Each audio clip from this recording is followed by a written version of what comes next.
Bonsoir, bonjour, chers compatriotes, chères sœurs, chers frères, Camerounaises, Camerounais, chers Africains. Bonsoir une fois de plus et bienvenue à cette émission, le grand débat, mais qui aujourd'hui aurait pu s'appeler, intituler l'invité surprise, car aujourd'hui nous avons une invitée de marque qui doit venir un peu nous donner son avis sur les derniers le dernier euh, déroulé de l'élection présidentielle au Cameroun, car nous sommes rentrés en campagne électorale proprement dite depuis ce samedi, voilà, où les 12 candidats devront s'employer pour démontrer au peuple camerounais que chacun mérite d'aller à Etoudi. D'aller à Etoudi pour remplacer celui qui est là depuis 43 ans. Donc, les débats vont être très intéressants, les débats vont être animés, les débats vont être passionnés et chaque Camerounais devrait pouvoir juger très objectivement quel est son intérêt dans cette élection. L'intérêt de continuer dans ce statu quo ou alors celui de devoir voir autre chose, avoir une autre façon de diriger un pays, c'est-à-dire un autre régime, ce qu'on appelle la Troisième République. La Troisième République, parce que le Cameroun n'a connu et n'a connu que deux présidents en plus de 60 ans d'indépendance, c'est très peu, c'est très peu. Mais est-ce que ce record, qui est le seul en Afrique, qui est le seul au monde, un pays dirigé depuis plus de 60 ans uniquement par deux individus, est-ce que ce record va être conservé, prolongé, pour qu'il ne soit jamais égalé? C'est tout l'enjeu de cette élection présidentielle, entre autres. Et nous devons donc, nous, les citoyens camerounais, nous, les gens de la société civile, nous, les hommes politiques, nous, les leaders d'opinion, nous devons pouvoir débattre pour passer la voie, la ligne directrice, celle qui permettra à chaque électeur, à chaque Camerounais de pouvoir choisir en âme et conscience son candidat, faire le bon choix. Le bon choix, c'est ce qui nous anime.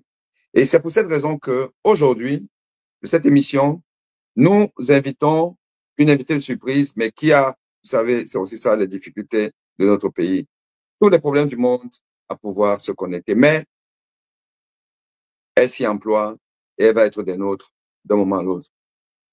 Elle va être des nôtres d'un moment à l'autre. Mais, qu'à cela ne tienne, nous avons de quoi débattre. Et pour cela, je vais faire monter un jeune Camerounais, un jeune homme politique qui veut voir le pays changer, qui est prêt à tout pour ne plus connaître la misère, pour sortir sa région de la misère abyssale dans laquelle se noient des millions de Camerounais. Ce jeune était avec nous hier et il nous a expliqué les raisons pour lesquelles il se bat pour le changement. Ce jeune qui est docteur en sciences, mais qui a à peine à manger 2 fois par jour, a de la peine à nourrir sa progéniture. Et il veut voir le Cameroun autrement. Il veut un Cameroun nouveau, un Cameroun plein d'espoir, un Cameroun plein de dynamisme. Et c'est pour ça qu'il a choisi de militer pour un parti qui est son parti. Et il défend les couleurs de ce parti. Et ce parti a le vent en poupe. Mais est-ce que ce parti va pouvoir assurer le 12 octobre? C'est aussi l'enjeu de cette élection présidentielle. Savoir si le parti de Dr Sanda Ebri va briguer la magistrature suprême, va finalement accéder au trône.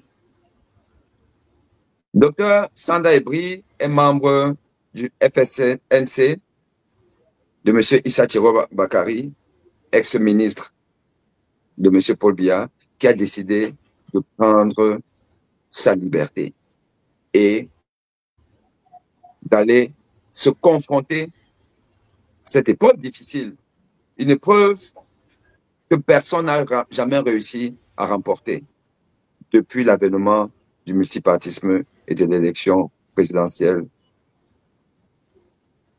au Cameroun. Docteur Sanda Ebri, bonsoir, bienvenue une fois de plus sur le plateau de ABTV qui est là pour vous entretenir sur ce qu'il faut faire pour voir un Cameroun nouveau, un Cameroun vertueux, un Cameroun qui favorise l'excellence, la compétence et non le népotisme, la prévarication et la reproduction de semblables. Alors, bonsoir, docteur Sanda. Oui, bonsoir, cher professeur. Bonsoir à notre particulier, à tous les militants de notre formation politique, le FSNC, et sans toutefois également oublier notre président national, son Excellence Issa Thiro Bakari. Comme vous venez de le dire, je suis docteur spécialisé en agroécologie, donc en agronomie et écologie. En cela s'ajoute également une apprentissage, essayer de mettre à la disposition, essayer de mettre la politique et la science fondamentale. Parce que, voyez-vous, les politiciens, le plus souvent, ils n'ont pas de connaissances fondamentales. Il faut donc cette connaissance scientifique qui viendra ajouter un plus sur la vision politique. Et les deux vont de pair et ceci permettra donc qu'on ait le Cameroun dont nous souhaitons tant. Que cela ne tienne, je me suis donc dit que non, il faut que je m'y engage aussi dans le domaine de la politique et apporter ma modeste contribution et surtout apprendre. Merci, professeur, pour le moment, pour la présentation. Très bien. Très bien. Nous avons un guest. Nous avons un guest, la maman Odile Yogo, que vous connaissez tous et toutes, et qui a encore des difficultés à se connecter, mais elle va le faire. Elle va le faire et elle va venir nous donner son avis sur la marche à suivre, les directives pour pouvoir aboutir au changement de régime dans ce pays. Or, le changement de régime passe par un certain nombre de préalables. On a parlé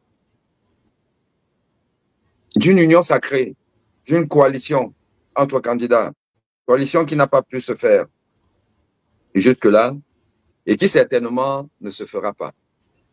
On a parlé d'une mutualisation des efforts. Mutualisation des efforts dont on ne voit pas les prémices, et ce, depuis au moins 2018, c'est-à-dire la précédente élection. On a parlé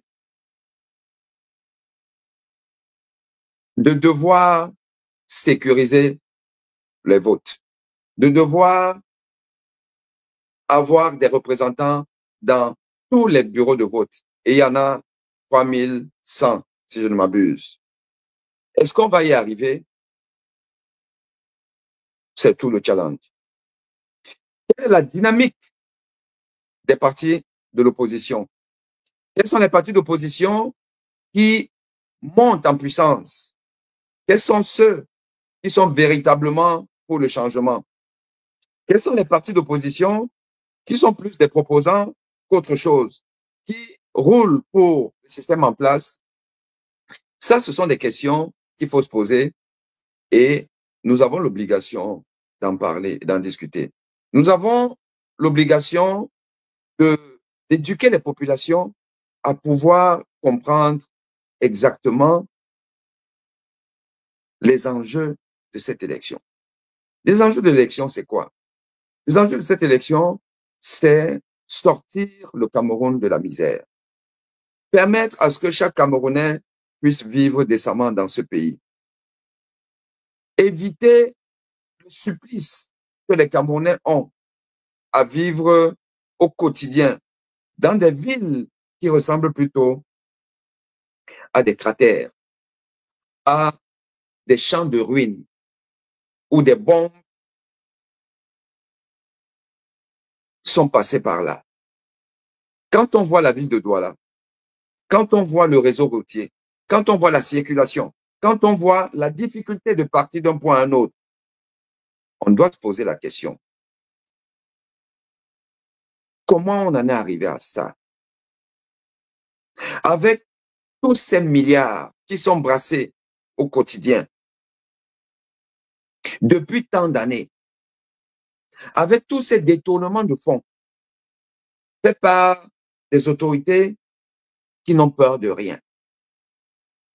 Comment peut-on imaginer que le Cameroun, qui fut l'un des pays les plus prospères en 1982, le Cameroun qui était la locomotive de l'Afrique centrale, le Cameroun qui était l'un des pays les plus dynamiques en Afrique subsaharienne, le Cameroun qui avait autant d'entreprises nationales, le Cameroun qui avait une compagnie aérienne qui était un fleuron dans l'espace aérien africain, mais qui n'a plus rien de tout ça. Et ce, de manière dynamique, on a vu l'économie camerounaise s'enfoncer. On a vu les entreprises camerounaises déposer le bilan. Et on a vu prospérer au Cameroun des entreprises étrangères qui font des revenus au Cameroun supérieurs à leurs revenus dans leur pays d'origine. Je prends l'exemple d'Orange. Toute proportion gardée, en rapport avec le PIB des pays, Orange fait plus de bénéfices au Cameroun qu'en France. Comment pouvons-nous nous développer dans ces conditions? Quand le Cameroun ne produit plus rien, le Cameroun exporte tout. Le Cameroun n'est plus capable d'offrir à sa population le minimum vital. Mais on nous dit que l'homme qui conduit le bateau Cameroun, qui est absent, qui, sur le plan physiologique, n'a plus les capacités de pouvoir gérer même sa propre famille. Car quand on a 93 ans, qu'on porte des couches, donc c'est-à-dire qu'on a une incontinence urinaire, une incontinence digestive, c'est-à-dire fécale, il n'est pas possible de ne pas avoir une incontinence cognitive. L'incontinence cognitive, c'est quoi? C'est des troubles de la fonction supérieure. Réfléchir, la mémoire, mémoriser, discerner, ce n'est plus possible. On est forcément atteint des maladies dégénératives, dont la maladie d'Alzheimer. Et on a vu le président du Cameroun, il y a quelques années, à un congrès ou à une conférence, un sommet États-Unis-Afrique, on l'a vu être complètement désorienté. Il avait ce qu'on appelle une désorientation temporo-spatiale, qui est l'un des signes de la maladie d'Alzheimer. Et ça, c'était il y a peut-être 3-4 ans. On ne peut pas dire qu'aujourd'hui, on a affaire à un chef d'État qui peut redresser la barre. On parle maintenant du septennat de grande espérance. Quel espoir! Quel espoir! Un régime qui a failli, qui est défaillant, qui ne peut plus rien, peut apporter à la nation camerounaise, peuple camerounais. Je tiens à vous dire une chose. Même le diable prend d'abord. Même le diable, on prend d'abord, car personne ne peut être pire que M. Paul Biya. Personne ne peut être pire que le régime actuel. Et faisons attention à tous ces leaders d'opinion qui, subitement, se retrouvent à espérer de voir un régime qui les a eux-mêmes frappés, qui les a engloutis, les voir vous demander de faire comme eux. Tiens, il y a quelqu'un qui, en 2018, nous avait dit « Faites comme moi », car il m'a tout donné. Et celui-là est le grand ami d'un autre qui, il y a encore quelques semaines, nous disait « Paul Biya, ce n'est pas possible, il ne peut pas gagner. Et il est incapable de diriger. » Je veux parler du docteur David Eboutou, qui aujourd'hui dit qu'il va voter pour Paul Biya. Pourquoi? La raison qu'il nous donne, c'est que l'opposition n'a pas pu s'unir, est incapable de trouver un leader. Bon Dieu, si je comprends bien, le bilan de Paul Biya, il est finalement plus acceptable que le manque d'union sacrée d'une opposition où, comme je dis encore, chaque être humain a le droit de rêver d'être président d'une république. Est-ce un crime? Non. Est-ce un atout? Oui. D'avoir une coalition, c'est un atout. Mais est-ce un crime? Je dis non. Comment peut-on entendre des personnes sur qui on a compté, des leaders d'opinion? Des leaders d'opinion, il y en a partout dans le monde entier. Dans chaque société, il y a des leaders d'opinion. Quand les leaders d'opinion d'un pays finissent par se planquer, par se dédire, par se contredire, nous avons le droit d'être inquiets. Et quand on entend David Eboutou, nous devons être inquiets. Quand on entend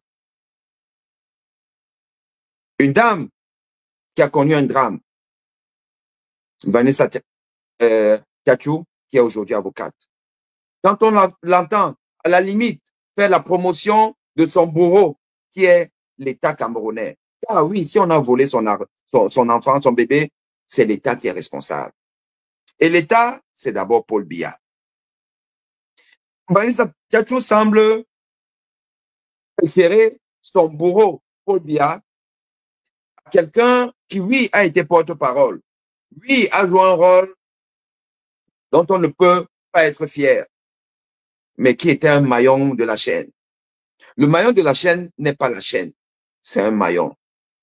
Et on dit dans la vie, seuls les imbéciles ne changent pas. Est-ce que M. Sachiro m'a changé? Nous voulons bien le croire. Mais on ne juge maçon qu'au pied du mur. Attendons voir. Mais il est inadmissible que les leaders camerounais, avocats, politistes, hommes politiques, s'accommodent de ce qui est incommodant, de ce qui est inadmissible, c'est-à-dire le bilan de M. Paul Biya. Et c'est pour cette raison que nous sommes là. C'est pour ça que nous vous entretenons. C'est pour ça que ABTV donne la parole à des personnes qui ont gardé le cap, qui ont une certaine probité morale, qui pensent à la nation, qui pensent au peuple, qui pensent surtout à ceux qui souffrent. Car nous avons un peu de chance. Mais ce n'est pas parce que nous sommes un peu mieux lotis que nous devons abandonner les laisser pour compte. Et il y a une personne qui mieux que la mama, la mère du Cameroun, de venir porter la bonne parole pour que des personnes souffrantes, des personnes incapables de se soigner, les personnes incapables de s'éduquer, les personnes incapables d'avoir une lueur d'espoir pour un lendemain meilleur, qui mieux qu'elle pour venir leur dire, nous sommes avec vous, nous vous soutenons, nous allons vous accompagner. Ensemble, nous allons réussir. Et c'est pour ça que je vous demande d'accueillir la mama, Madame Odile Yogo, qui est notre invité surprise aujourd'hui, qui vient partager avec nous sa vision de cette élection présidentielle. Ce que nous devons faire pour pouvoir passer à une autre république que celle que nous avons depuis 43 ans. Alors, Madame Odiliogo, la maman, you have the floor. Bonsoir.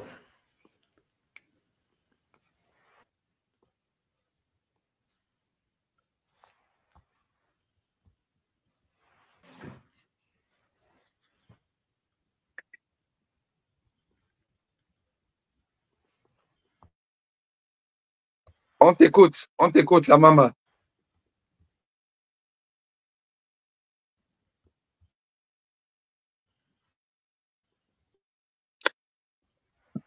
Madame Odiliogo a pas mal de problèmes techniques aujourd'hui de connexion. Pas mal de problèmes techniques, mais je pense qu'avec le temps, elle va réussir à trouver, le changement. Donc, alors, le temps que la maman ne se reconnecte, Sanda, je voudrais un peu vous interroger sur le sujet que j'ai abordé là tout à l'heure. Et on va voir un peu à un écran les déclarations de Vanessa Tchatchoum. C'est elle qui parle ici. Les Camerounais, votez un vieux menteur qui a couvert le vol de mon bébé.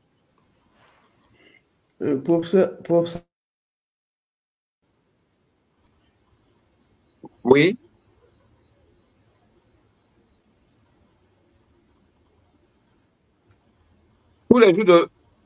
Tous les jours, notre pays déçoit aux yeux du monde. Sortez le bilan de Chiroma avant de l'envoyer à Etoudi. Vous avez dit ce pays tue les jeunes, mais vous êtes les premiers à envoyer un autre vieillard mourir au trône. Vous voulez vous venger du président Biya, mais je doute et je crains que Chiroma ne soit à la hauteur de le 12 octobre au soir. Bon, donc ça, c'est l'avis de Prince Tchatchoum. Moi, je me pose la question de savoir, si elle a dit quelque chose à propos du patron d'Issa Chiroma de l'époque, puisqu'il n'est plus au gouvernement.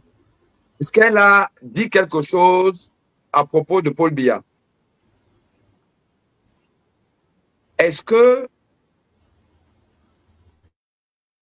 M. Issa Chiroma, incontestablement... Oui, Dr. Sanda.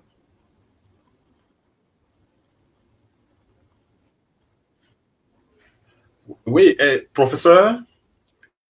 Oui, on vous écoute. J'ai vraiment lu cette, comment dirais-je, ces communiqués avec beaucoup d'intérêt. Et d'ailleurs, ce n'est pas un communiqué qui date d'aujourd'hui. Ça fait pratiquement 2 ou 3 semaines. À un moment donné, il y a peut-être une chaîne concurrente dont je ne vais pas citer le nom, sinon, entre guillemets, Africa Informe. Il a souligné que non, ça, en réalité, c'est une sorte de manipulation. C'est ce qu'il avait dit. Voici d'ailleurs, mise en point essentiel en période de vérité. Bon, en effet, cette période cruciale d'élection présidentielle où les Camerounais aspirent, vous voyez, ça, c'est sur sa page. Par contre, il y a encore d'autres informations. Subitement, moi, je me dis que c'est une forme de manipulation. En fait, les gens cherchent maintenant à étouffer le candidat Issa Chiroma, qui d'ailleurs, aux yeux des autres, qui se présente que comme cet espoir de changement que tout le peuple camerounais a locomoteur. Il faut donc chercher les anciens éléments pour attribuer, pour essayer de détourner l'esprit des gens. Moi, je dis que non, ne nous éloignons pas de l'essentiel. L'essentiel, c'est le changement. Je pense bien, l'autre page ou alors d'autres pages viendront après. Sinon, d'ailleurs, en ce qui concerne même cette situation, est-ce que le cas actuel qui est en cours, qui jusqu'aux dates d'aujourd'hui n'a pas d'assassinat de Martinez Zogo, est-ce que la famille a porté plainte contre l'actuel ministre des Communications? Non. Et pourquoi s'acharner alors contre Issa Chiroma? Ça, c'est pour nous détourner, en fait. Est-ce que, d'ailleurs, ce qu'il faut même d'abord retenir encore à ce niveau, c'est que nous tous, on sait comment ça fonctionne ici. C'est que le fonctionnement de notre pays, c'est que dans la plupart des cas, quand vous êtes ministre, surtout ministre des Communications, mais on vous donne les lignes de conduite. Ce n'est pas... Souvent, c'est comme si on vous force pour dire certaines choses. Et d'ailleurs, est-ce que c'est M. Issa Chiroma à son époque qui a mené les enquêtes? Est-ce que c'est lui qui détenait le dossier de la disparition du bébé de la dame Vanessa? Non. Est-ce que c'est lui qui fut le juge? Non. Et pourquoi s'acharner contre lui? Pourquoi s'acharner contre lui? Est-ce qu'elle ne sait pas que, en tant qu'avocat stagiaire d'ailleurs, est-ce qu'elle ne connaît pas les lignes qu'il faut vraiment prendre pour y aboutir? Mais autant de questionnaires qu'il faut vraiment, on doit s'interroger sur, en fait, sur la portée et sur même l'importance de cette sortie, de cette communication qui d'ailleurs pour moi, parfois je pense que ça c'est pour nous celui qui porte l'espoir de tout un peuple, qui on essaie vraiment, qui cherche à nous convaincre d'ailleurs que, croyez en moi, votre comment dirais-je, votre lutte, je les porterai et nous allons aboutir donc au changement. Donc, en résumé, ça c'est le fait, c'est juste pour nous faire éloigner de l'essentiel. Soyons focus sur l'essentiel qui est le changement le 12 octobre 2025. Merci. Alors, Sanda, je vais vous relancer, mais je vais poser la question à Madame Yogo, parce que ça c'est un peu comme l'entrée en bouche, le temps qu'elle puisse vraiment se connecter. Mais c'est un sujet important, puisque c'est un sujet d'ailleurs qui touche, qui concerne la réputation d'un des candidats à cette élection présidentielle.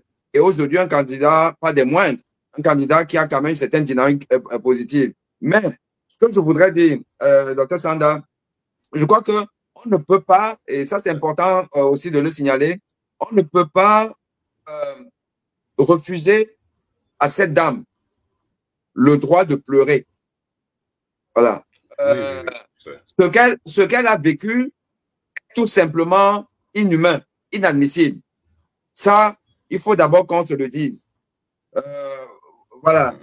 Et elle a le droit de pleurer comme elle a envie de pleurer. Et il n'y a pas prescription sur ce genre de délit. Car tant qu'elle n'a pas son enfant, elle va toujours continuer à souffrir de ne pas l'avoir. Et quand elle l'a en face d'elle, quelqu'un qu'elle considère comme l'un des responsables, on peut lui reconnaître le droit de le lui rappeler. Voilà. Et de rappeler au monde entier que voici l'un de mes bourreaux. Bon. Donc ça, la grandeur d'esprit, même la grandeur en politique, voudrait qu'on ne soit pas forcément toujours de mauvaise foi. Il y a des choses qu'on peut reconnaître et en les expliquant. Donc, je pense que ce qu'il faut faire, c'est peut-être expliquer à cette dame et à l'opinion publique que oui, ce qu'on a dit peut être considéré comme pas normal.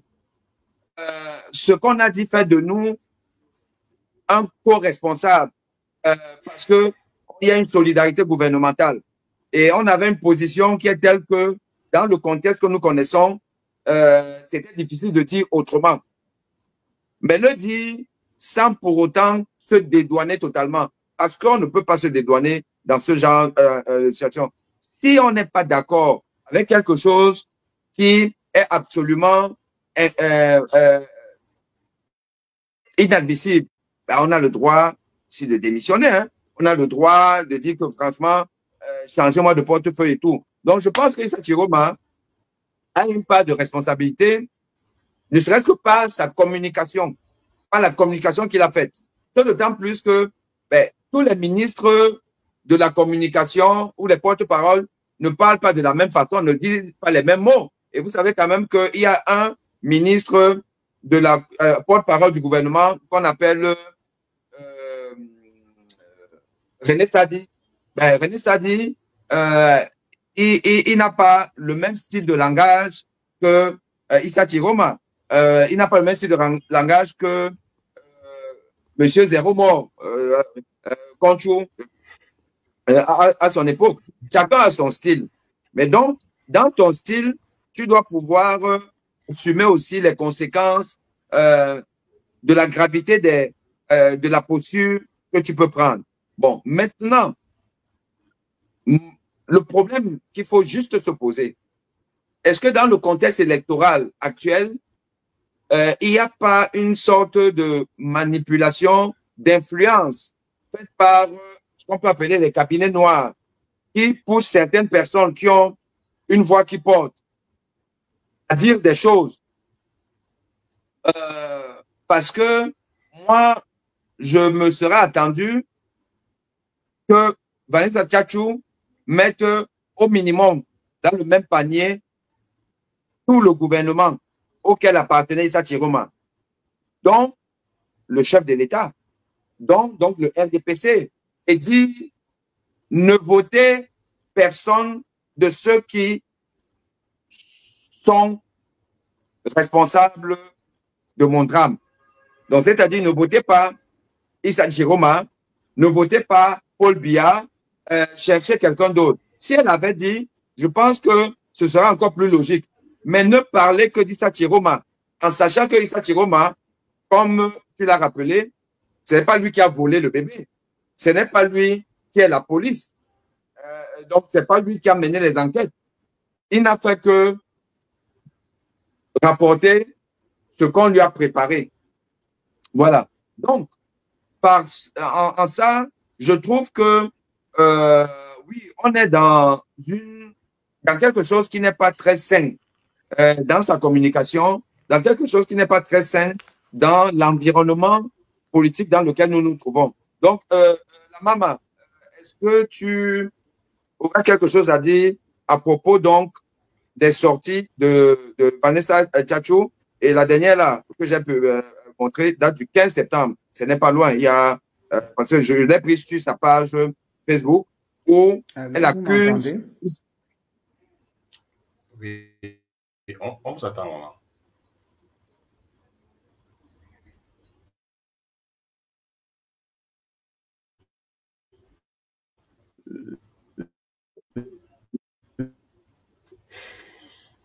La communication est tellement mauvaise que je n'entends rien. Depuis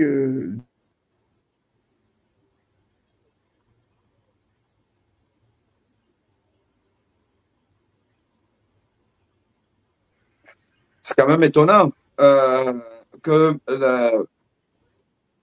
la maman ait autant de problèmes de connexion aujourd'hui. C'est quand même très, très étonnant. Curieux, quoi. Pourtant elle n'est pas au Cameroun. C'est... Alors, la maman, ça va? Ça va? Tu nous entends?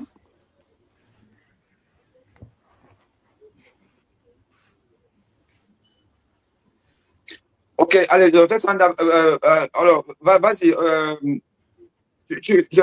Bon, j'aimerais que tu rebondisses sur les remarques que je venais de faire à propos justement de la responsabilité ou la déresponsabilisation du candidat Chiroma dans cette affaire Vanessa Tchatchou qui revient et qui refait surface. Et je pense que de toute façon, quand on est candidat à une élection présidentielle, on doit tous attendre à ce que les gens sortent des cadavres des tiroirs. Je suppose que vieux politique que Issa Chiroma est il est aguerri et puis il s'attend à ça. Oui, professeur, merci. Merci pour les remarques, s'il faut le dire ainsi. Mais je peux vous répondre en tant que militant. Je ne peux pas vous répondre en tant que porte-parole du parti. Bien sûr. Je ne sais pas si je me fais bien comprendre. Absolument. Voilà. Ce que je voulais dire à ce niveau, c'est que, en effet, c'est une, comment dirais-je, c'est une situation vraiment regrettable, c'est déplorable, parce que vraiment, il faut le reconnaître. Ne pas le reconnaître, c'est être vraiment, comment dirais-je, c'est inhumain. Là, je suis tout à fait d'accord. Et je lui présente vraiment, comment dirais-je, je lui demande d'avoir vraiment, comment dirais-je, le courage, patienter, si moi je peux le dire ainsi. Sinon, c'est mieux encore à l'aise si je peux la proposer quelque chose. C'est mieux de se diriger vers l'équipe dont les proches du président. Elle l'expliquer. Peut-être elle peut donner, il peut lui donner quelques directives, quelques conduites à tenir. Mais sortir en public et n'évoquer que le nom d'une seule personne, alors que la personne qui est censée vraiment, comment dirais-je, doiter, on ne le doit pas. Je parle du président de la République. Est-ce qu'elle a parlé du président de la République? Elle n'a pas parlé du président de la République. Mais pourquoi elle ne parle pas du président de la République? C'est là où alors ça me permet de rejoindre votre idée selon laquelle est-ce qu'il n'y a-t-il pas des influenceuses ou bien des gens qui sont tapis dans l'ombre pour manipuler cette histoire et essayer de discréditer l'opinion publique et d'ailleurs, comment dirais-je, la crédibilité portée par le candidat Issa Chiroma. Et c'est beaucoup plus l'aspect là que moi je vois. Parce que essayer de parler de la responsabilité de Issa Chiroma en tant que ministre de la communication, je peux dire que non, moi je n'ai pas cette qualité. Je ne suis pas le porte-parole du président Issa Chiroma. Mais ce que moi je sais, c'est que y a des gens qu'elle pouvait vraiment contacter tout doucement. Elle peut avoir vraiment des idées. Non, ma soeur, comme tu vois, il faut attendre. Ou alors, non, ma soeur, il faut aller faire ceci, il faut aller faire cela. Tant bien qu'elle-même, j'ai suivi en ligne de ses sorties. Elle était invitée à Equinox. C'était en 2022, si j'ai encore un bon mémoire. Elle a dit que non, elle ne peut pas laisser le cas de la disparition de son bébé. Ça veut donc dire qu'en réalité, elle avait même évoqué, si j'ai encore toujours un bon mémoire, qu'elle connaît là où son enfant se trouve. Mais pourquoi alors parler d'Issa Chiroma si tant bien qu'elle aurait l'information où se trouve son enfant? Pourquoi s'acharner alors sur le candidat Issa Chiroma? En effet, ce sont des gens qui sont là, peut-être mandatés, soit par quelques membres du parti de l'opposition, ou bien par le régime en place, pour essayer de faire tout pour tout, pour essayer de contourner l'esprit des citoyens, surtout vu donc de la foule. Vous voyez la dynamique de la mobilisation que Issa Chiroma a. Et personne ne le voyait dans tous les pronostics, dans tout le rapport, les deux rapports que le service de renseignement a comment dirais-je, a rédigé et rendu public au niveau de la présidence. On n'avait pas mentionné, on n'avait pas vu venir Issa Chiroma.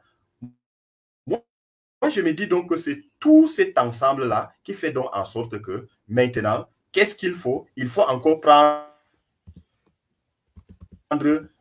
d'autres mesures pour essayer de discréditer ou alors de faire en sorte que les gens se disent que non, ce type-là est bien vrai qu'il a démissionné, il n'est pas... Je te coupe un peu parce que la maman... Moi, je prends beaucoup plus dans ce sens-là, professeur.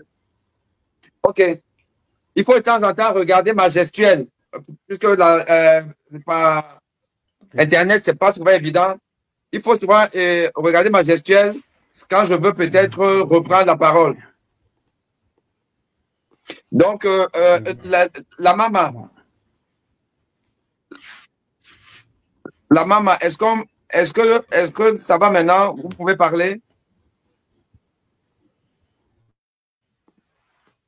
Madame Yogo, est-ce que vous nous entendez?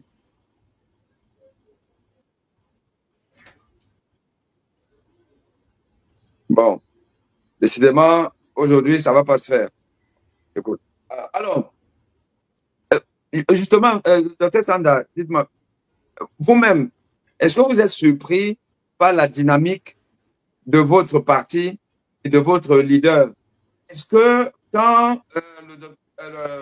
le ministre Issa Chiroma démissionnait du gouvernement et annonçait sa candidature à l'élection présidentielle, est-ce qu'au sein du parti, on se disait, on va jouer les premiers rôles? Ou alors, c'est une certitude, enfin un constat qui est arrivé au fur et à mesure de l'évolution de la période préélectorale, les meetings, l'accueil, parce que je me souviens, une fois revenu de Yaoundé, il a reçu un accueil digne justement du star. Je ne sais plus si c'était à Garoua peut-être. On a vu la masse qui était venue l'accueillir, la population qui était venue l'accueillir, et à tous les meetings, on avait de plus en plus d'adhérents, de sympathisants, de soutien, de supporters, et finalement, plus on avançait, on se rendait compte que non, ce n'est pas que à l'extrême nord, ce n'est même pas que au nord, mais c'est même au-delà. On a vu à l'est à Bertois, et dernièrement, on a vu à Bafoussam. Alors, est-ce que vous êtes surpris ou alors, pour vous, c'était une certitude dès le début? Deux, comment on explique ce phénomène? Comment vous expliquez ça? Quels sont les ingrédients d'un tel succès populaire?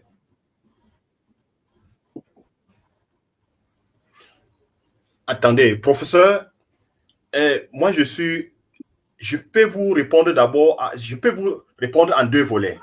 En tant qu'un homme de science, en tant que praticien, pour ma part, je pense que ce n'est pas une surprise.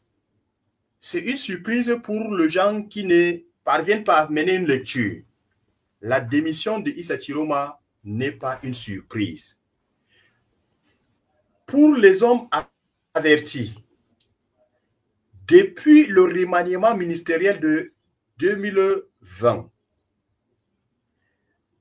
Issa Chiroma n'a été jamais content.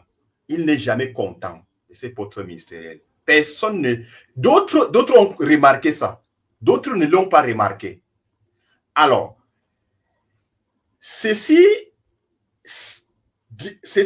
est encore, comment dirais-je, s'explique encore davantage lors de son dernier, en tout cas, le meeting qu'il a tenu à Garoua en mars de cette année. Il a tenu un grand meeting. Il a appelé ses partisans. Lors d'une interview, voici ce que Issa Chiroma a dit, je cite, « Personne ne peut gagner une élection au Cameroun sans cocher la case de cet embryon. » Oui. Et il a encore rappelé ceci, « Allez vous inscrire massivement. Le moment venu, je vous dirai, le parti FNC n'est pas un parti dictatorial. » C'est dès lors que j'ai compris qu'il y a quelque chose qui se prépare. Moi, j'ai commencé à dire qu'il y a quelque chose qui se prépare. Donc, pour moi, je peux dire à ce niveau, ce n'est pas une surprise. Maintenant, en ce qui concerne la dynamique de mobilisation, comprenez une seule chose, et c'est que les gens oublient. On regarde le parti FNC, on dit que non, c'est un vieux, ceci. Mais les gens oublient l'architecture, la composition de ce parti. Qu'est-ce que je voulais dire par là? Essayez de regarder le haut cadre dans ce parti. Essayez de regarder les coordonnateurs régionaux dans ces partis. Essayez de regarder les coordonnateurs d'arrondissement et départementaux dans ces partis. Vous verrez que ce sont les jeunes de moins de 50 ans. Ce sont les jeunes qui connaissent vraiment la souffrance. Ils partent, ils dénichent là où la population est vraiment marginalisée. C'est cette marge des populations, c'est cette classe sociale-là que les hauts cadres partent donc essayer de les conscientiser, de les sensibiliser. Et vous allez voir, à chaque fois, quand il fait ses sorties, il y a la plupart, vous verrez donc, ce sont des jeunes. La plupart, ce sont des jeunes. Moi, je ne sais pas si les gens vraiment sont, comment dirais-je, curieux. Est-ce que les gens mènent vraiment une analyse empirique des choses? Moi, c'est ce que je vois. Vous allez voir le docteur Chris Manning, qui est le porte-parole. Il a moins de 50 ans. Le communicant, le docteur Sengana, si j'ai encore un bon mémoire sur son nom, c'est un jeune. Donc, tous ces mondes-ci, ils ont moins de 50 ans. Mais les gens se focalisent juste seulement sur l'âge de notre champion. Non, ce n'est pas ça. Et il y a encore d'autres facteurs. Vous verrez que Issa Chiroma, les responsables, comme je disais tantôt, départementaux, d'arrondissement et régionaux, sont des jeunes qui sont dynamiques. Ce sont des jeunes qui bossent. Ce sont des vrais bosseurs. Il ne soyez pas ces gens au hasard. C'est ça, sa force. Lui-même qui est un bosseur. Rappelez-vous, Issa Chiroma a commencé à militer. Il fut conseiller au parti l'UNC en France quand il continuait avec ses études à l'école d'ingénierie. Donc, à 24 ans, il était conseiller à cette époque. Donc, c'est un fin politicien. C'est un monsieur qui est vraiment nanti d'expérience. Il connaît quel type de personnes qu'il me faut pour mener à bon le travail ou le travail nécessaire. Il connaît, il a donc pu choisir ces gens-là à travers, du moins à partir des objectifs dont il s'est fixé davantage. Mais si vous avez donc affaire à ces genres de personnalités, hein, à ces genres de personnes, mais pour des scientifiques avertis, ce n'est pas une surprise. Et d'autant plus que le peuple a besoin de changement. Le peuple a besoin de changement. Mais ce n'est que normal. C'est d'ailleurs légitime. Quand vous êtes accompagné par des gens pareils, moi, je trouve que ce n'est pas une surprise pour ma part. C'est logique. Et je me dis même que la mobilisation ou la dynamique de la mobilisation dont fait l'objet Issa Chiroma à l'heure actuelle n'a même pas atteint son pic. Il faut encore, attendez-vous au jour à venir, à des fortes mobilisations plus que ce que vous avez vu ces derniers temps. Là, je vous les garantis. D'ailleurs, il n'est pas allé à Maroua, mais comme aujourd'hui, c'est le lancement de la campagne, mais vous allez voir, essayez comment dirais-je, de parcourir les réseaux sociaux. Vous verrez que il y a des jeunes, notamment le secrétaire national des jeunes, mais il est sorti avec une marée humaine à Maroua, pareil à Kousseri, par le coordonnateur départemental. Donc, Issa Chiroma, c'est un fin politicien, c'est un monsieur qui a vraiment d'expérience au niveau de la scène politique. Et d'ailleurs, c'est ça aussi qui fait que les gens ont peur de lui. D'accord, d'accord. Oui, ça, on a compris. Mais il y a quand même eu, moi, j'ai une préoccupation. Je pense que c'est une préoccupation que partagent beaucoup de Camerounais. La mobilisation populaire, c'est une bonne chose. Pour un homme politique, il n'y a rien de mieux en campagne électorale que d'avoir une masse, d'avoir la population qui vous suit, qui vous écoute, qui vient à vos meetings, qui acclame. Ça, c'est un baromètre de popularité. OK. Mais, est-ce que la popularité, l'adhésion populaire au Cameroun est une garantie de succès? On a quand même vécu au Cameroun avec les campagnes électorales. Et pour les plus jeunes, on n'a qu'à prendre celle de 2018, où on a vu des candidats remplir des stades, mais sans pour autant avoir été proclamé vainqueur d'une élection. Là où le candidat sortant ne va même nulle part. En 2018, il n'a fait que quelques minutes à Marois. Et c'est tout. Mais pendant ce temps, les autres candidats remplissaient les stades. Alors, ma question est la suivante. Est-ce que le parti FSNC est conscient de ce que le tout n'est pas d'être populaire, d'inonder la ville de fanatiques, de soutien, de supporters, mais qu'il faut aller au-delà de ça. Et cet au-delà-là, est-ce que vous pensez à ça? Est-ce que des mécanismes qui vont amener le Conseil constitutionnel à déclarer Issa Chiroma vainqueur, est-ce que ces mécanismes-là sont dans l'agenda de votre parti? Monsieur le professeur, voyez-vous, la victoire, c'est la conclusion. C'est pour dire que quoi? Il y a des mécanismes, comment dirais-je, il y a du travail de fond qu'on est en train de mener. Ça veut dire que la mobilisation, la dynamique de la mobilisation fait partie de l'un des éléments.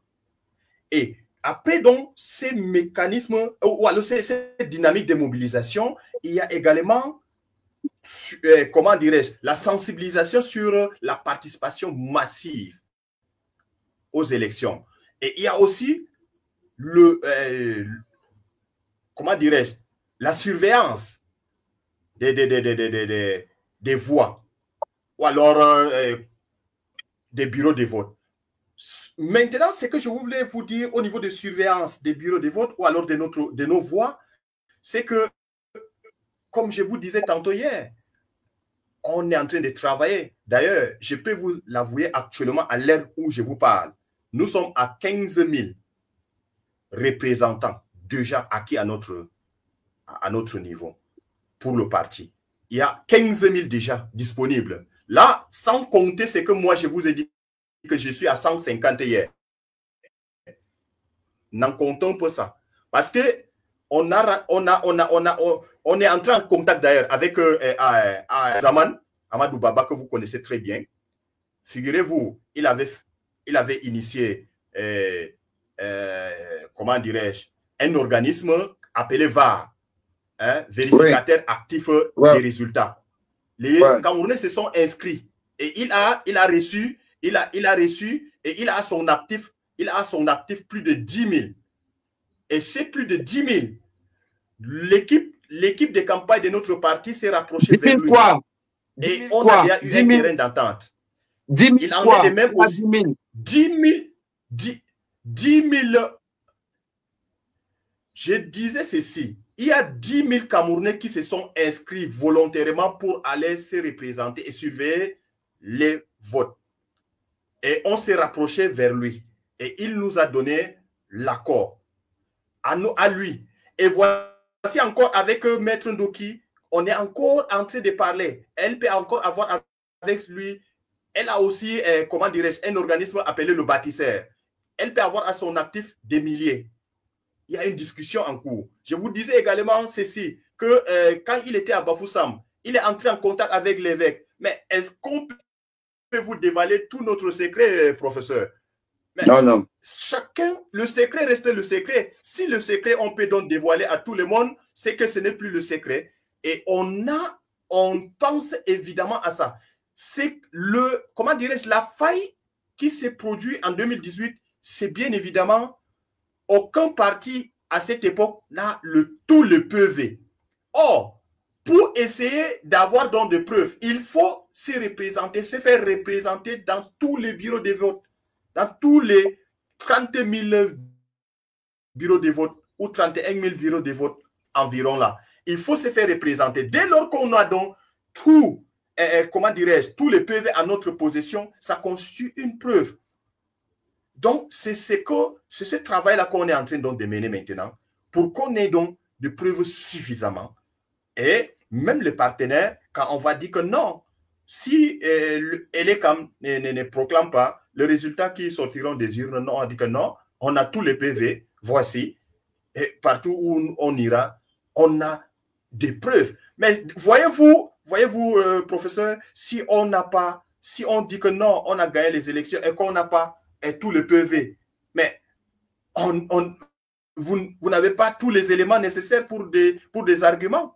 Il faut donc qu'on travaille dans ce sens. Et c'est comme je vous disais, moi, je travaille avec les connaissances.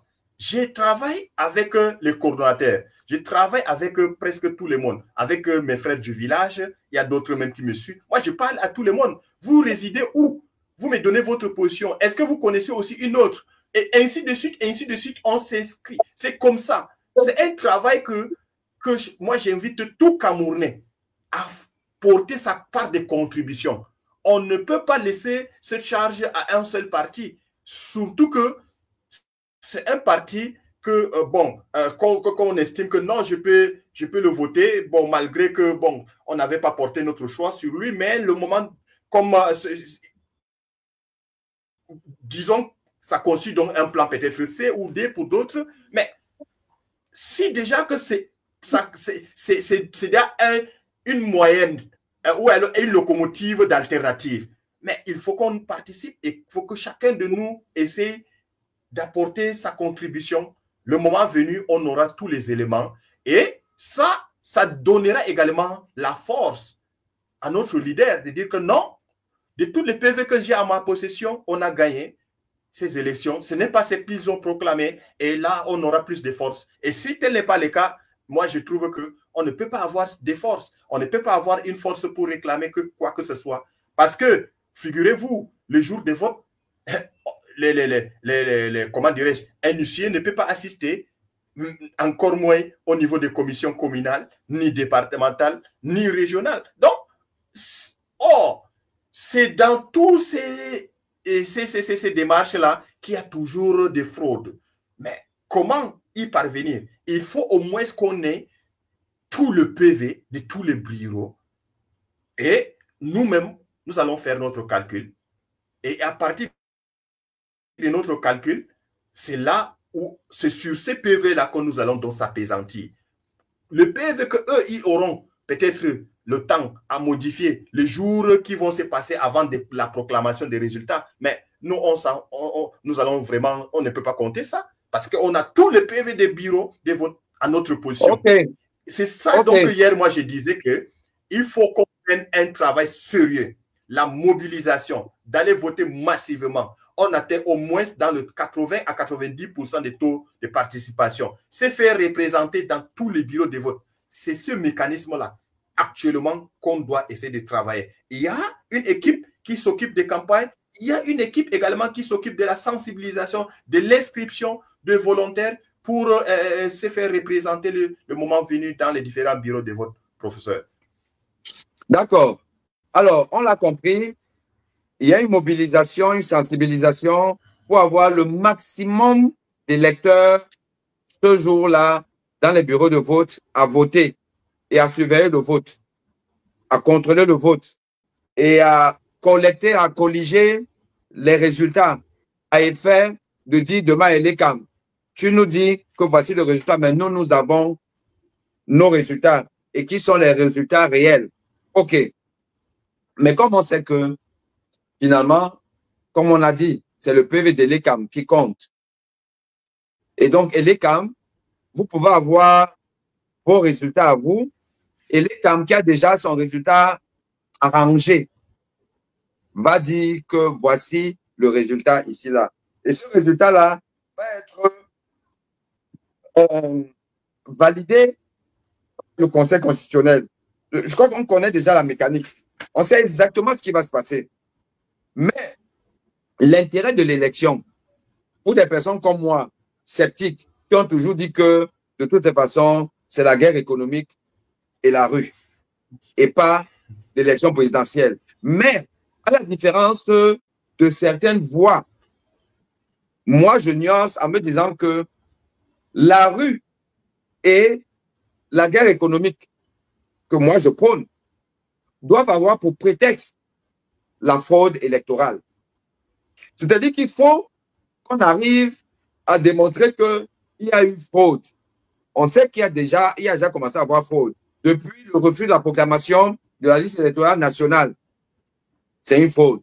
L'éjection arbitraire d'un candidat comme Maurice Kamto, c'est une fraude. On le sait. Mais il y aura d'autres fraudes.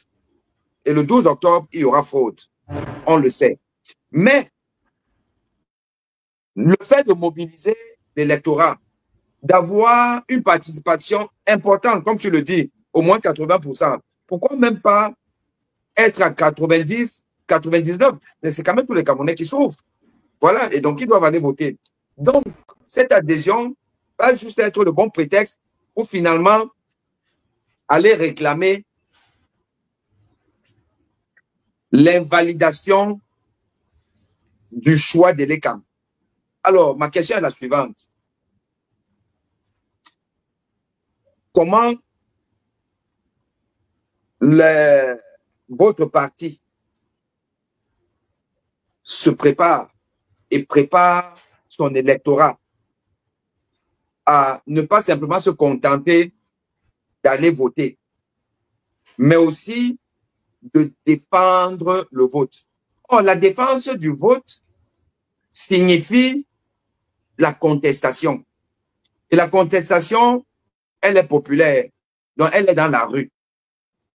Or, la mentalité du Camerounais n'est pas forcément en adéquation avec cette logique-là.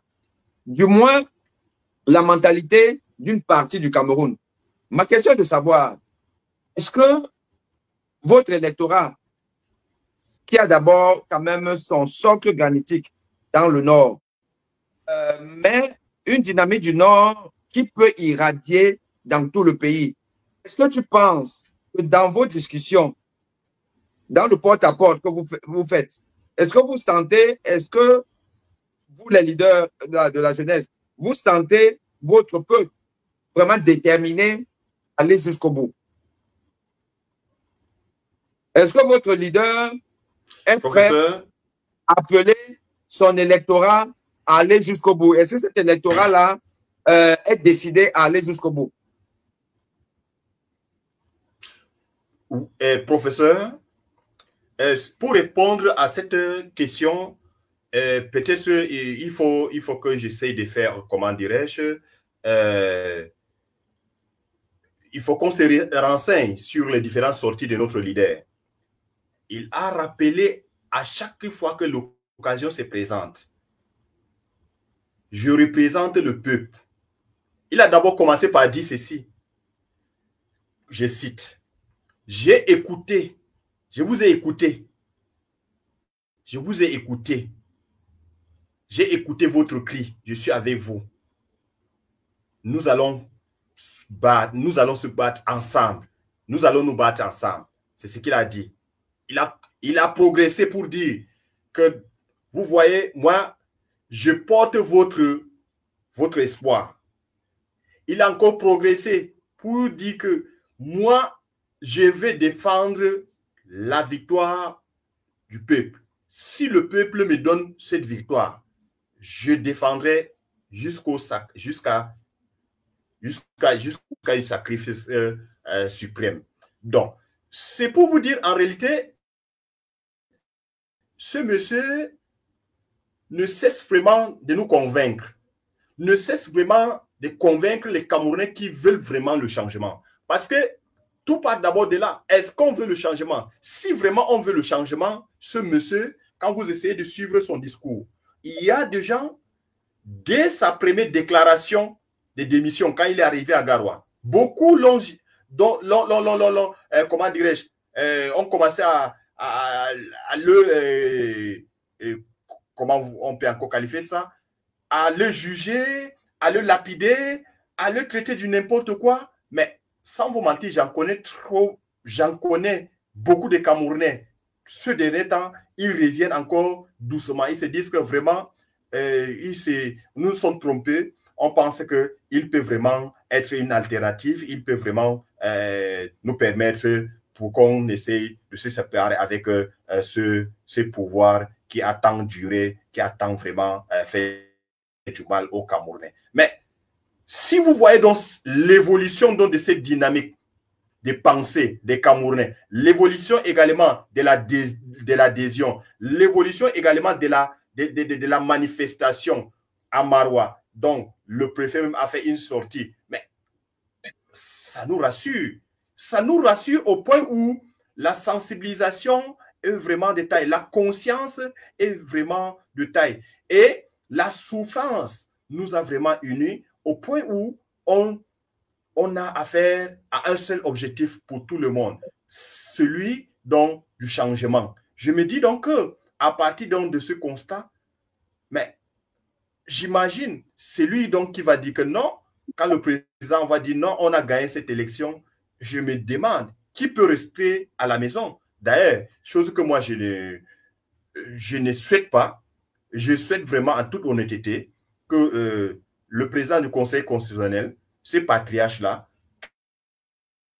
qu'il nous dise les vérités sans essayer de faire quoi que ce soit pour plaire à son maître, qu'il nous dise vraiment la vérité et le peuple va vraiment lui souhaiter tout les biens et tout le bonheur de ce monde. Moi, c'est sur ce point-là que j'attends. Sinon, en ce qui concerne le travail au niveau interne, mais voyez-vous, on ne peut pas aller seulement dire aux Camerounais, non, il faut aller voter, il faut adhérer dans notre parti. Non, non, il y a des choses, il y a du travail qui sont en train de mener. Il y a du travail. Et ça, je ne peux pas vous le dire ici.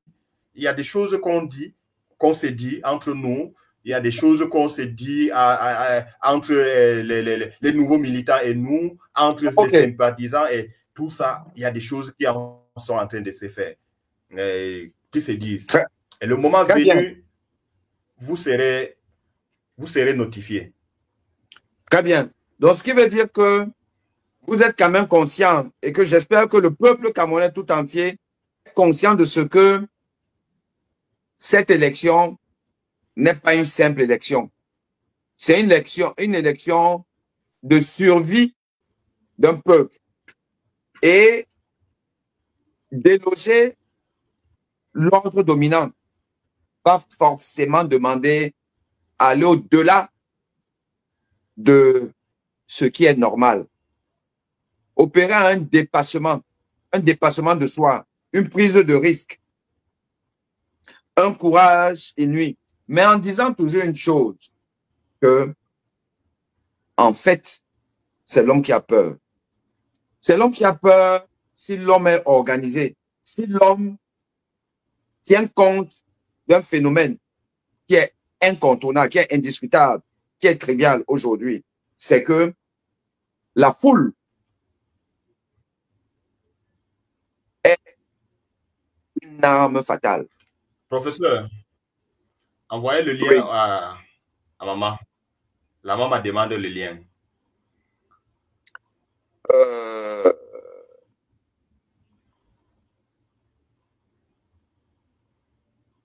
Alors,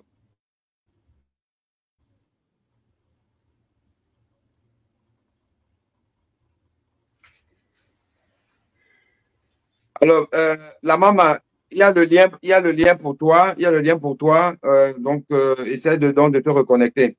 Alors, donc, la foule est une arme fatale. C'est-à-dire que si le peuple camerounais sort pour revendiquer son droit de manière organisée et qui a vraiment foule, mais on ne voit pas comment le pouvoir en place va vouloir neutraliser toute une population. Et quand je dis population, ce n'est pas 5 personnes, ce n'est pas 20 personnes, ce n'est pas 100 personnes, mais c'est des milliers de Camerounais dans les rues, à Maroua, à Kidigis, à Yagua, à Yaoundé, à Obala, à Douala, ainsi de suite là, de manière simultanée, partout. Mais c'est ça le plus difficile. Mais c'est ça qu'il faut faire. Et c'est comme ça, et moi je pense que c'est en ça que certains partis devraient pouvoir approcher les populations, les sympathisants, en éduquant les populations à être disciplinées, à être solidaires, à aller ensemble, à marcher ensemble, à être unis. Parce que face au nombre, il n'y a aucune dictature au monde aujourd'hui. Face au nombre, au nombre, aucune dictature ne peut prendre le risque de provoquer un carnage. Ce n'est pas possible.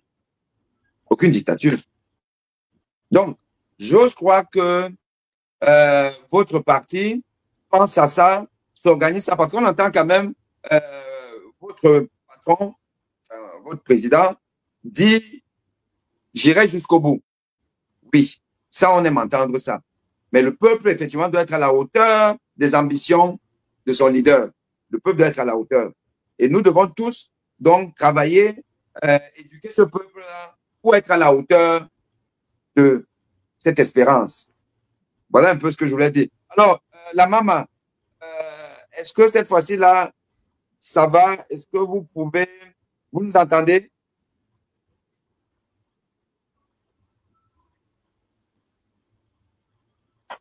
Aujourd'hui, c'est étonnant. Et pourtant, hier, C'est grave. voilà. Non, bon, je pense qu'à un moment donné, ça perturbe un peu le déroulé et puis bon, ça devient indigeste. Donc, je crois qu'on va aborder un peu la fin de cette petite causerie qui est importante pour assurer, pour que vous essayez de rassurer les gens qui vous écoutent, qui vous voient, qui vous observent et qui commencent à croire que oui, le miracle est possible, que le miracle est possible et nous voulons transformer ce qui ressemblait il y a encore quelques mois à une curiosité. Voilà, je me souviens quand on nous a sorti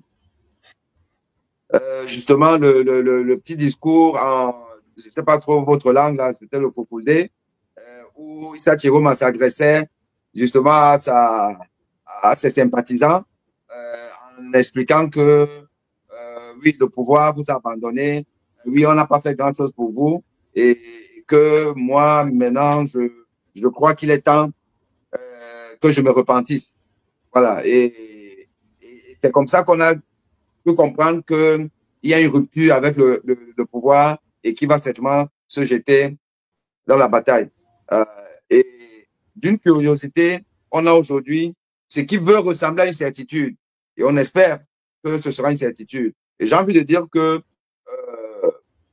on aimerait avoir beaucoup de certitudes. On aimerait avoir plusieurs candidats sérieux, solides, qui peuvent challenger le pouvoir en place, les candidats qui peuvent raisonnablement prétendre à la première place.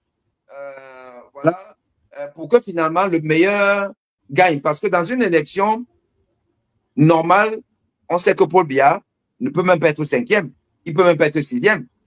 Voilà. Mais on en est à se dire, si les gens ne sont pas ensemble, ben, ils ne vont pas gagner. Mais non. Je veux croire aujourd'hui qu'on n'est pas obligé d'avoir une coalition pour envoyer Paul Biya au village. Mais pour cela, il va falloir que, au-delà du fait que ces candidats n'ont pas pu se mettre ensemble, mais est-ce qu'ils peuvent pouvoir être solidaires dans le contentieux post-électoral? Et donc ça, c'est la question que je vais vous poser, Dr Sanda. Est-ce que vous pensez ce scénario-là, où, bon, vous n'avez pas pu coaliser, bon, c'est pas grave. Chacun ira avec ses propres moyens. Mais demain, quand il va falloir défendre le résultat acquis sur le terrain, est-ce que les militants du FNC et ceux de l'UNDP, ceux du parti Univers, ceux je sais pas, de l'UDC, est-ce qu'ils vont pouvoir s'unir, être solidaires pour défendre le candidat de l'opposition qui aura logiquement eu la première place, mais volée par le Conseil constitutionnel? Est-ce que c'est quelque chose qui se discute quand même entre vous? Oui, professeur. Voyez-vous, l'élection, dans une élection, dirais-je plutôt, que c'est une dynamique. C'est une dynamique. Ça veut dire qu'il y a du travail qui sont en train d'être faits. Il y a des choses quand même qui sont en train d'être faites qu'on ne peut pas d'autres peut-être raconter, d'autres qu'on peut également raconter. C'est pour vous dire que si, même si on n'aboutit pas à une coalition, néanmoins, on peut mutualiser des forces. Mais ça en donne de maintenant pour la publication, après la publication, être aux côtés d'un candidat qui aurait peut-être gagné l'élection présidentielle. Bon, ça, en toute honnêteté, je peux dire que c'est un travail qu'on ne peut pas dévoiler à ce niveau. Et même si on dévoile cela, nous sommes des êtres humains. Tout peut arriver. Voyez-vous, il y a toujours dans les années antérieures ces cas de suspicion. Ce cas que non, il a fait ceci, il aurait fait cela et tout ça. Mais le plus important pour se défendre, c'est comme je disais en amont, il faut avoir les éléments de preuve. Ces éléments de preuve parmi lesquels il faut d'abord une participation maximale. Il faut que les électeurs participent massivement aux élections. Il faut avoir toutes les PV. Dès lors que vous avez ça, ça conçut vraiment des éléments saillants pour revendiquer votre victoire. Mais si à côté de vous, vous avez affaire à un opposant qui, lui, il se représentait juste dans un ou deux départements ou deux régions, est-ce qu'il a les éléments même d'abord pour vous défendre? Est-ce que vous avez le même objectif? Donc, autant de questionnaires et autant des équations nous sommes en train de travailler là-dessus. Comment se comporter face à des cas pareils? On travaille jusqu'au jour des élections. C'est un travail à ce niveau qu'on doit toujours continuer à réfléchir là-dessus. Mais le plus important à l'heure actuelle, j'insiste toujours, c'est d'avoir les représentants dans chaque bureau de vote. Parce que pour nous, on pense que ça constitue vraiment un élément majeur, un élément capital pour pour revendiquer quoi que ce soit. Et on peut avoir tous ces représentants, mais dès lors qu'on a un pourcentage de participation si bas ou si bas, ça ne peut pas également aider la personne. Il faut donc, le deux là, il faut que ça aille ensemble. Il faut une participation massive et il faut également avoir des représentants dans chaque bureau de vote. Là, on saura vraiment avec certitude. Est-ce que le 43 ans, véritablement, c'est le peuple qui vote donc le président? Mais si c'est le peuple, on n'a qu'à contenter de la volonté du peuple. On ne peut plus faire d'autres choses. Mais si ce n'est pas le cas, mais on va dire, écoutez, en réalité, la victoire ou alors le résultat qu'on a proclamé, ce n'est pas le bon résultat. Voici, en réalité, les résultats qu'on devait publier. Mais c'est comme ça. Donc, c'est une dynamique. professeur, on ne peut pas dissocier, on ne peut pas négliger ces étapes-là.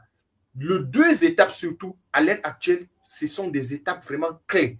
La mobilisation ou bien la dynamique de la mobilisation hier, on voit comment le président mobilise la marée humaine à chaque fois qu'il donne un rendez-vous à ses militants ou alors à ses partisans. Maintenant, il faut qu'on aille également voter. Il faut qu'on se donne volontairement. C'est ça notre contribution. Il faut qu'on se donne volontairement d'aller surveiller. C'est une seule journée. Ce n'est pas tuant.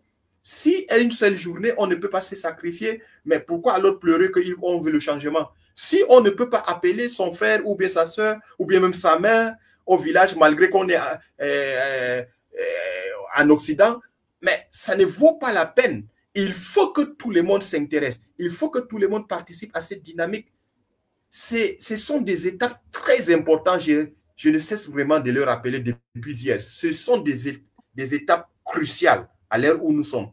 Participer massivement, surveiller notre vote afin que le leader ait tous les éléments de preuve pour nous dire quoi que ce soit. Dès lors qu'on néglige ces deux étapes, je pense qu'il n'aura pas des éléments pour vraiment pour nous dire qu'en réalité, écoutez, c'est que le Conseil constitutionnel vient de vous dire ce n'est pas le bon résultat. OK. Alors, et donc, je profite pour d'ailleurs lire quelques messages et d'ailleurs surtout un message de Robert Ngonga qui va un peu, enfin, je pense que ce qu'il dit peut vous aider à atteindre cet objectif-là de la surveillance, déjà le vote massif et puis la surveillance du vote. Et pour cela, on sait que votre parti qui est quand même relativement jeune, ou du moins jeune, dans la préparation de cette élection présidentielle, a besoin de soutien, a besoin de bonne volonté. Et l'un des soutiens auxquels on s'attendait, qui malheureusement ne s'est pas fait, c'est celui du MRC, qui est quand même le parti qui a le plus travaillé à la préparation de cette élection présidentielle depuis sa défaite de 2018. Le MS a beaucoup travaillé pour inciter les populations à s'inscrire aux listes électorales, s'être organisé, à avoir un certain trésor de guerre, à pouvoir mobiliser des scrutateurs dans beaucoup de bureaux de vote. Et on pense que ce serait une bonne chose qu'à un moment donné, que le MRC revienne peut-être sur sa décision, celle de ne pas s'impliquer parce que des candidats, notamment les deux candidats du Nord, n'ont pas pu coaliser. Moi, comme j'ai toujours dit, le MRC n'a pas pu coaliser avec aucun autre parti, notamment le PCRN, puisque jusqu'à une certaine époque, on considérait ces deux partis comme les deux partis d'opposition qui auraient pu vraiment enclencher la dynamique. Voilà. Mais M. Maurice Kamto et M. Cabral n'ont jamais pu coaliser. Donc, ce qui veut dire que ça peut arriver. Ça peut arriver que les gens ne coalisent pas. Mais ce n'est pas parce que les gens n'ont pas coalisé qu'on doit favoriser le parti, le régime sortant. Non, ce serait vraiment une faute. Une faute. Un acte complètement irresponsable. Et que l'histoire nous le rappellera.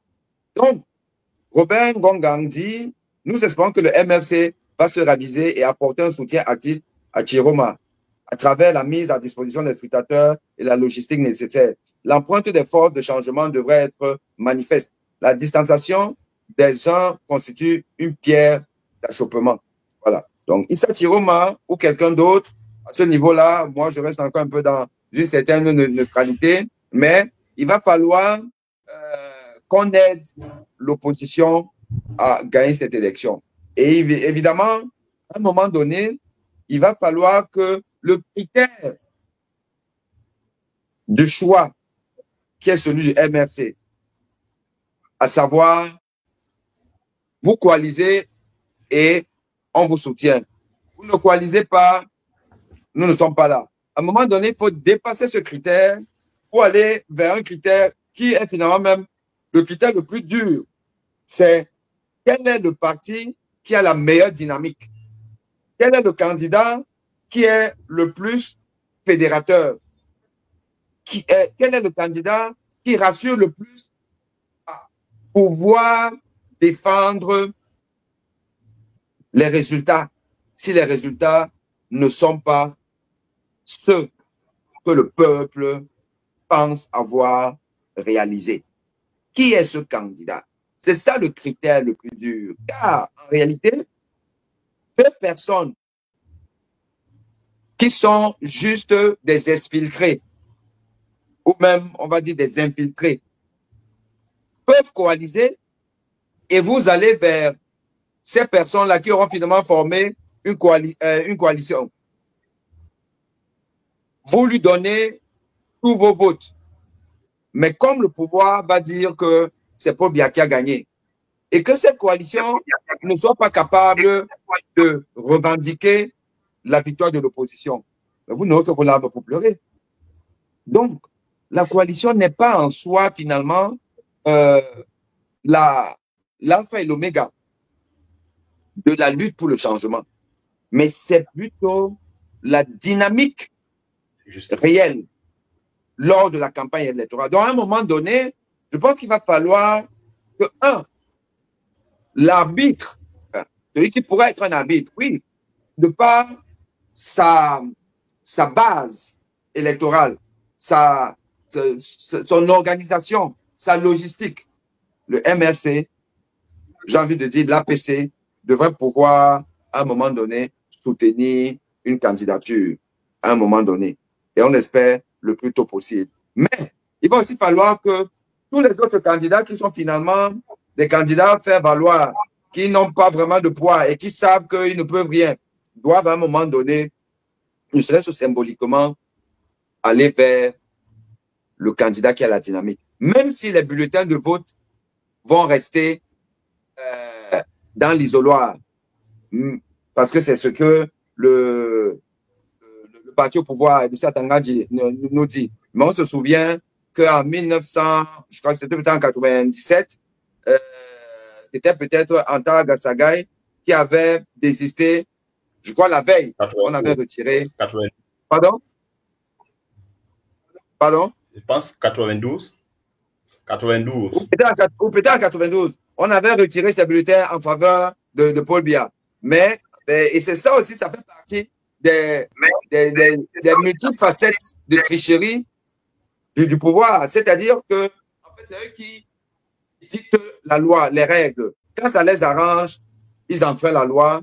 Quand ça les arrange aussi, ils veulent respecter ou faire respecter la loi. Bon, mais on est déjà habitué à ça, mais il faut juste que nous soyons solidaires. Donc, docteur Sanda Epri, je vous donne la parole pour votre mot de fin parce qu'on arrive à la fin de ce programme qui finalement aura quand même duré 1h30.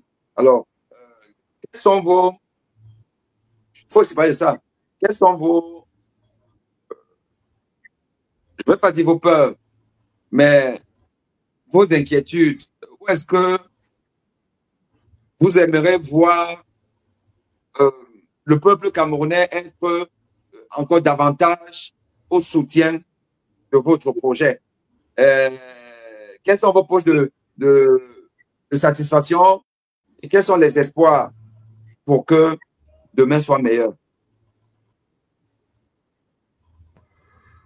En rapport avec le parti ou bien personnel? Non, en rapport avec l'élection présidentielle, oui, ben, vous êtes quand même, vous connaissez un peu, on ne vous demande pas les secrets du parti, mais comment vous voyez, comment vous voyez la dynamique? Où est-ce que vous sentez qu'il faut faire davantage et ainsi appeler le peuple à faire davantage pour vous, mais pas pour vous, mais pour le peuple lui-même, parce que ce que vous faites, je crois que ce n'est pas pour vous, mais c'est pour le Cameroun. Oui, professeur, je remercie d'abord mon cher compatriote Robert Ngongang. Humblement, vraiment, je voulais appeler les responsables, du moins ceux-là qui fréquentent le professeur Kamto, s'il peut vraiment essayer de revoir sa position.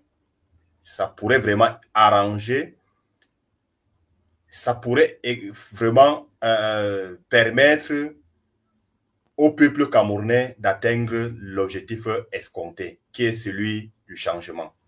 Sinon, voyez-vous, nos besoins sont vraiment énormes. Pourquoi? Parce que actuellement, on aura vraiment besoin d'abord d'appui financier. C'est très important parce que ce que beaucoup de Camerounais ne comprennent pas, le Grand Nord, les villages dans le Grand Nord sont peuplés. Ce n'est pas comme dans le Grand Sud. Il y a des électeurs là-bas. Or, ces électeurs, ils n'ont pas de téléphone Android. D'autres n'ont même pas la télévision. Il faut aller le sensibiliser en langue locale de l'enjeu et même des défis de cette année. Donc, il y a un travail de fond à ce niveau. Si le moyen, si ce n'est pas parce que le professeur Kamto a déjà pris sa position, ces militants pouvaient vraiment nous aider dans ce sens-là. Surtout avec le président Mota. Il connaît très bien les réalités. Le docteur Boucher, ils connaissent très bien les réalités du Grand Nord. Et la sensibilisation dans le Grand Nord, ce n'est pas la même chose comme dans le Grand Sud. Et comme je disais, dans le Grand Nord, les villages dans le Grand Nord sont peuplés, contrairement à ce que les autres cherchent à nous faire comprendre, ou alors contrairement à ce que les autres laissent à nous faire contredire, que non, on dit que le village, le nord est peuplé, on part à Garoua, à Maroua, à Gaoundéré, il n'y a pas de gens. Non, il y a des gens dans les villages dans le Grand Nord. Vous allez vous retrouver dans un village avec peut-être même 500. Qu'est-ce que je voulais dire? 2000 personnes dans un village. Il y a des villages comme ça, énormes dans le Grand Nord. Je connais très bien le Grand Nord, je suis originaire du Nord. Je connais ce que je dis. Donc, il y a donc des travail de fond qu'on devrait vraiment mener à ce niveau-là. Et ça nécessite vraiment le besoin financier et besoin même humain pour aller donc sensibiliser ce genre-là. Ça, c'est un travail très important à ce niveau. Maintenant, donc, le cher Robert a souligné que peut-être le MRC mettra à notre disposition les scrutateurs et la logistique. Vraiment, ça pourra vraiment encore vraiment nous aider. Ça constitue un élément très important et je l'espère vraiment que le MRC et son leader vont vraiment tenir à cœur cette promesse. Franchement, c'est ces deux éléments-là actuellement que nous on demande. L'appui, si nécessaire, financier. Ou alors essayer de revenir sur la décision du professeur Kamto. Ces militants qui connaissent très bien la région du Nord et l'extrême Nord, du moins le septentrion en général, ils pouvaient vraiment nous aider. Mais du moment où maintenant, il n'a pas donné sa position, vous voyez, ça nous laisse vraiment dubitatif. On ne sait pas. Est-ce que le président Mota va dire donc à ses militants, et voici ce que vous allez faire le jour des élections pour voter pour tel parti, puisque le MRC n'a pas pris position. Vous voyez, c'est un travail vraiment, ils nous ont laissé vraiment un travail. Bien vrai que s'ils nous donnent la logistique, ils nous donnent même le scrutateur, mais il y a un travail de fond. Même dans le Grand Sud, en réalité, la sensibilisation dans les milieux urbains et dans le milieu rural, c'est différent. La méthode de sensibilisation, elle est différente. Maintenant que nous sommes, comment dirais-je, la bataille entre guillemets, et nous sommes seuls pour mener cette bataille. Moi, je pense que c'est un peu difficile, mais s'il y a des Camerounais, surtout au niveau de la diaspora, je me dis, si vous pouvez faire quelque chose, ça peut vraiment nous aider pour qu'on atteigne vraiment une sensibilisation de masse critique. Donc, il faut qu'on atteigne un seuil critique pour que le moment venu, quand on va dire que non, on a gagné, et si véritablement ils ont voté pour le candidat, ça constitue vraiment une conscience collective. Mais si on n'a pas mené ce travail de fond, en réalité, il ne faut pas briser. Il faut qu'on atteigne une sensibilisation critique. Et là, ça donnera vraiment de l'espoir. Et dès lors que le président va dire que non, en réalité, on a gagné ces élections et qu'on a des éléments de preuve. Mais s'il proclame ainsi, tant bien qu'à chaque fois quand il passe, il dit que non, moi, je vais défendre et je vous le dirai. Lui, il a même dit que le même jour, dès lors qu'il aura tous les résultats à son niveau, parce qu'il y a des choses que je ne peux pas vous dévoiler. Il y a des informaticiens qui sont là assis, les 12, le soir, on compile les résultats, on comptabilise et on aura les résultats de le 12. Du moins, d'ici le 13, on aura les résultats. Et c'est ces résultats-là que nous, on attend dans Elecam, qu'ils nous disent. S'ils nous disent dans le contraire, on va dire que non, écoutez, on a tous les éléments de preuve à notre niveau. Ce n'est pas ce que vous dites. Mais il faut donc ça, professeur. Moi, on attend vraiment, on vous tend les trucs là, la main. Très bien. Diaspora, aux militants du MRC, FCC, on vous tend les mains. Vraiment, ça peut vraiment nous aider. C'est ce que moi, je peux, comment dirais-je, donner comme mot de fin. Merci, professeur. Alors, sur ce, on arrive à la fin de ce programme. On a écouté le docteur Sanda Ebri, membre du FNC, parti dont le président, M. Issa Chiroma, est candidat à la présidence de la République du Cameroun. Et il y a une dynamique positive qui est palpable, qu'on voit. Voilà, et on espère qu'il va continuer dans cette même dynamique et que pendant les 2 semaines que dureront cette campagne électorale réelle, avec un programme qui devra être déroulé, parce que là, aujourd'hui, on n'a pas parlé vraiment du programme de votre parti, mais il y aura l'occasion de rentrer dans le vif du sujet, de parler du programme, parce que moi, je pars sur le principe qu'il ne sert à rien de parler d'un programme si on n'a pas les moyens de pouvoir gagner une élection. Il faut qu'on ait les moyens de pouvoir gagner une élection pour d'ailleurs aller convaincre des gens que oui, nous avons le meilleur programme, donc votez-nous. Mais pour ça, il faut d'abord que les conditions d'éligibilité soient remplies. Une fois que on aura donné les garanties suffisantes, que non seulement on a la masse critique pour aller voter, on a la masse critique pour aller défendre le vote, et on a les conditions remplies pour revendiquer notre résultat. Une fois que on a rempli ces préalables, on va discuter programme. On va discuter programme. On pourra confronter les programmes et savoir si on a un bon programme ou alors si on peut même l'améliorer. Mais le vrai programme au Cameroun aujourd'hui, moi, je pensais que le seul vrai programme, c'est ce que je fais pour chasser Paul Biya. C'est ça le vrai programme. Parce que quel que soit, vous prenez tous les programmes de ces partis-là, si vous les analysez sur le plan de un programme, ça ne reste qu'un programme. Après, il faut l'appliquer. Parce que même le RDP, c'est un bon programme, mais un programme qui est incapable d'appliquer. Et c'est finalement au pied du mur qu'on juge un maçon. Mais en attendant, il n'y a qu'un seul programme, pour moi, pragmatique, logique, utile au Cameroun aujourd'hui, c'est je peux chasser Paul Biya. Voici les mécanismes par lesquels Paul Biya ne va plus rester étourdi après le 12 octobre. C'est ça le vrai programme. Quel est donc le candidat qui présente ce programme-là?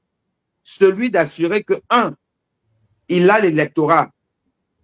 Il peut galvaniser les gens pour aller voter, pour surveiller le vote et pour revendiquer, contester demain dans la rue ou ailleurs, mais contester à effet d'amener le Conseil constitutionnel à se dédire. Contester à effet d'obliger les puissances occidentales qui ont quand même leur mot à dire dans l'élection camerounaise à changer de braquet. Contester à effet de mobiliser le maximum de la population camerounaise. Ça, pour moi, c'est le meilleur programme. Et je vais observer les uns les autres et rapidement, je donnerai aussi mon point de vue et ma petite consigne de vote avec une implication au-delà juste de la consigne de vote, mais une implication logistique. Parce qu'en fait, c'est le Cameroun qui va gagner ou qui va perdre à l'issue de cette élection. Donc, une fois de plus, Dr Sanda, merci. Mais on va terminer en vous parlant d'un livre qui sort bientôt, un livre dont la dédicace est prévue le 30 septembre 2025 à la cathédrale Saint-Pierre et Paul de Bonadi-Bonadouala, un livre intitulé « Les mots des mots de la politique africaine » en 237 proverbes et expressions. C'est le livre écrit par le journaliste et écrivain Rodrigue Chokodieu, qui a compilé plus de 237, plus de 300 expressions qui traduisent en fait la réalité politique au Cameroun. Et il y a des expressions du genre « je veux voir mes enfants grandir ». C'est quoi « je veux voir mes enfants grandir » ou « on va faire comment ». Ce genre d'expressions qui en fait sont les mots M-A-U-X de la politique au Cameroun et en Afrique, qui font que Paul Biya est capable de vous dire ne dure pas au pouvoir qui veut, mais qui peut. Donc, ce livre-là, qui est vraiment un livre à la portée de tout le monde, facile à lire, digeste, parce que chacun va se retrouver dans plusieurs expressions dans ce livre et comprendre pourquoi la politique en Afrique reste préhistorique. Pourquoi les dictateurs africains se pérennisent au pouvoir. Mais ils se pérennisent parce que le peuple africain ne veut pas prendre son destin en main. À quelques exceptions près, mais quand on regarde par exemple l'Afrique centrale, l'Afrique bantoue, l'Afrique ex-colonie de la France, on se rend compte que nous avons à peu près les mêmes tares. Les mêmes tares. Moi, j'ai discuté dernièrement avec un de mes patients togolais qui m'a expliqué ce qui se passe au Togo, mais j'ai eu l'impression que j'étais au Cameroun. C'est exactement ce que Faure Gnassingbé fait au Togo, mais c'est le copier-coller de ce que Paul Biya fait ici. Voilà. Avec une population qui est finalement défaitiste, qui se contente de manger. Ce monsieur-là m'expliquait comment il y a des peuples au Togo, des populations qui par jour ont un repas. Et quel repas?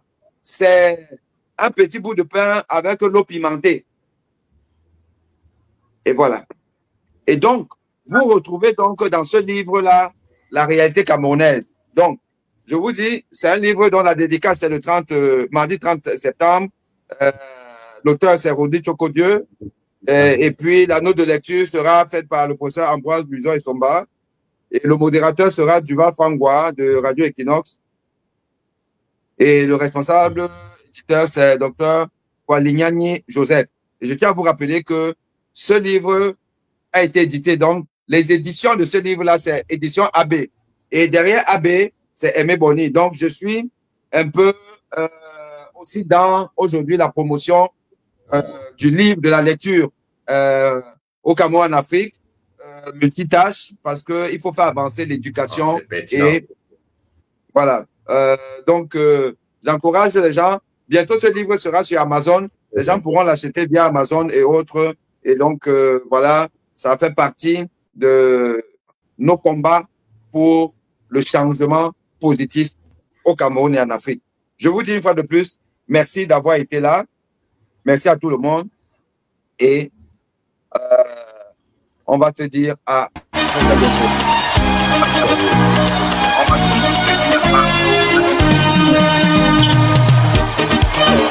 Reste en bas, reste en bas. Ne pas encore.